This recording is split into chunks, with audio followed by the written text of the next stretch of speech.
Hello everyone, this is Dawn. Welcome back to my channel and welcome to another collaborative video with members of Erin Jacobson's team. We are working our way through the sketches on page 28 of the annual catalog, and this is the sketch that we're doing today. It's a grid style sketch, and I'm going to stretch that to a 2-page scrapbook layout. So I'm using this collection. It is called spookysweet, and it's really cool because it has a lot of punch out elements. You get 2 pages of all of these goodies, and then there's also some cut apart sheets. And then I'm going to scrapbook these pictures. This is from a trunk or treat event that my friend Terry asked me to help her hand out candy. It's takes place for the younger kids, but in the parking lot of a nearby high school in our little town. And we have a few pictures. I didn't have a ton of pictures from that day. We were pretty busy handing out candy. But yeah, we both dressed up, and her grandkids put together a haunted house for her trunk. So it was fun. So I'm going to use this set. It's called Fright Night. It's a bundle. So these are the dies, and ahead of time I cut out a bunch of those images using black glitter paper. And then later on, I'm going to use some of the stamps. So let's go ahead and get started. I think I'm going to use this pumpkin colored paper, pattern paper for my base. And now I'm going to cut a piece of petunia pop. I want to create sort of a background for my photos rather than having them float on that base page like it appears in the sketch. I'm going to place them on this petunia pop. So I'm going to cut it down to 11.5 by 9. And we'll go ahead and place our photos on it. I'm not exactly sure the placement of my photos quite yet, but I do want a little bit of the pumpkin border. So we'll just start setting them up. And I'm going to take this sketch kind of loosely because I don't have enough pictures, and I'm going to put other elements in those places where the squares should be. And then I cut another piece of petunia pop at 3 inches by 12 to go on the companion page. All right, so I'm going to do the 2 larger photos over on this right page, and these are 4 by 6. I'm going to use this patterned paper, and on camera here it looks kind of sponged, but there's lots of little images of candy and stars and little bats. It's lots of fun. So I'm going to create a base section for those 2 larger photos. I'm just deciding what dimensions I want to cut it at. So I'm going to go 6 3/4 by 10.5. That'll give enough just to leave a little extra around the edges. So we'll go ahead and set this up.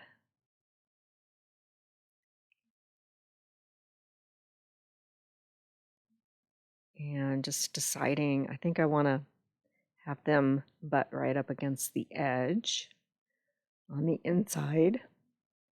And we'll go ahead and place our photos. I think I like them like that.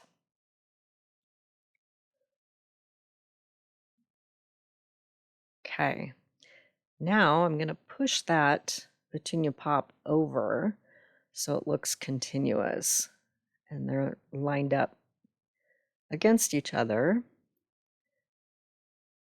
so that we have a 2-page spread that makes sense. to me at least. Okay, I didn't like that orange split in between. So now I'm going to go to these punch out images, and they're really fun. So I'm going to just choose a variety. I love this cauldron. So it comes in the two pieces so that you can see the color behind the handle, and then you layer the bubbling brew on top. And then I'll pop out this broom. Since I was dressed like a witch, this works really well with my photos. And we'll pop out this crow with the pumpkins and the scary tree and some of the bats.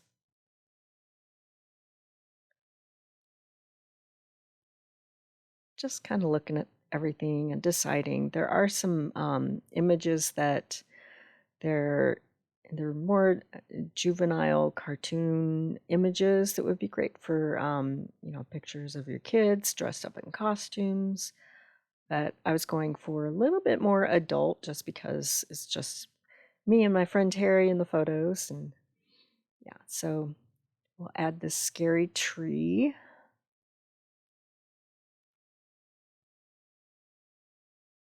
And I'll see what else I can pop out. And then I'll be doing some stamping later on as well. Okay, so I'm going to create kind of a scene here with the crow and the pumpkins and the bats. And we'll pop out a potion bottle that can go behind the cauldron. And I think this is a little coffin. Not quite sure. That's what I'm going to go with. I'm going to call it that. And then I have this banner. May or may not use that. Okay. Now we'll bring in some of these die cuts that I made. So we have this. I'm still going to think about, where I want my photos to be. And I'll wind up moving them around quite a bit.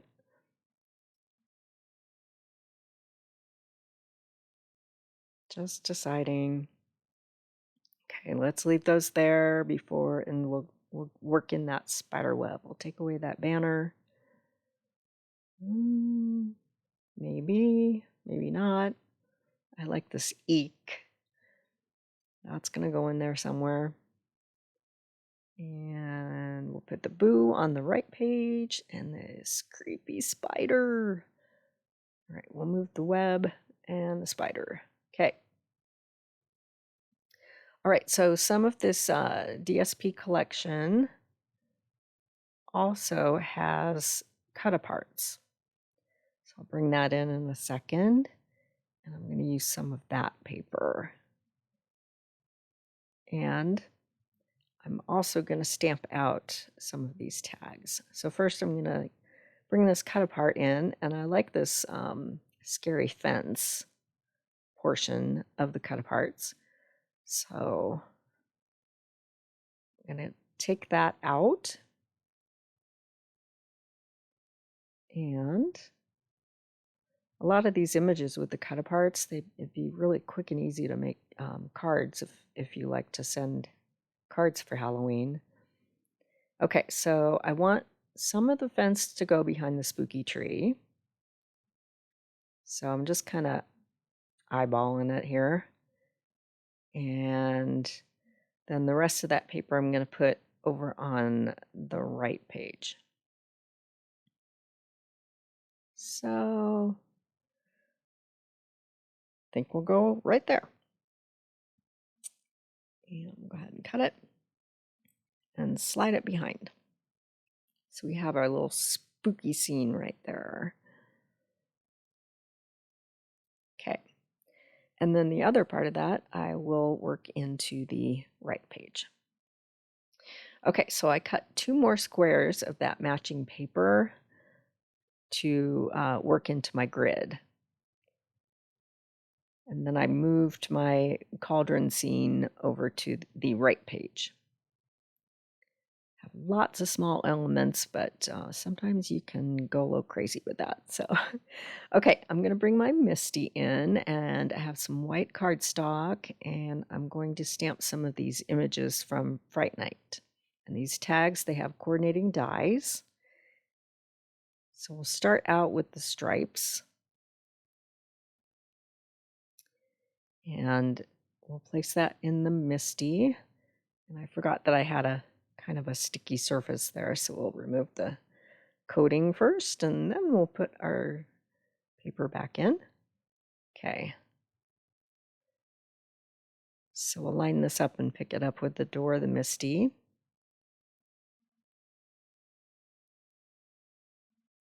And I'm going to stamp that in Granny Apple Green. So we'll ink our stamp up really well and stamp that out. So you could make tags with these images, but I'm going to choose not to. There's a die in there where you can cut a hole to add ribbon, but I have a lot of small elements on this layout, so I think that would just busy things up even more, so I'm going to choose not to add ribbon. And then this is the next stamp. I'm going to stamp that in black.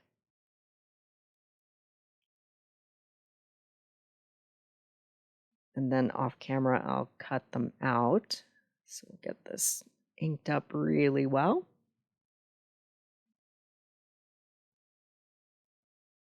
And then we'll stamp that out. And that has all kinds of fun Halloween sayings. And it's got a black cat and some bats. Lots of fun. And then I pulled some of these sentiments. We have Trick or Treat and Happy Halloween. And I'm stamping those in pumpkin. So those three images I stamped in a line on pumpkin and then cut border strips to sit on top of my grids. And then I typed up my journaling on some clear sticker paper, and I've stuck that to the green tag. So off camera, I have inked around the edges of everything using black ink, just to make everything pop a bit more rather than adding another layer of black cardstock. And then we'll go ahead and start gluing some things down. So I also cut a larger frame for the stamped image in Granny Apple Green. And that will border the Halloween layout, or the Halloween stamped image. And then we'll start gluing some things down. So we have our spider web and eek. Then we'll glue the spider down. And it's going to be hanging from the web. So I'm going to bring my journaling pen in and just doodle a little line of webbing silk that the spider is hanging from. Okay, so we'll continue on. I'll show a little bit more of the assembly, but everything lines up where it's laying right now. So we'll add this Granny Apple Green frame right in between there. And then we'll layer in the next tag. And then I'm going to pop the Happy Halloween with dimensionals and layer that over.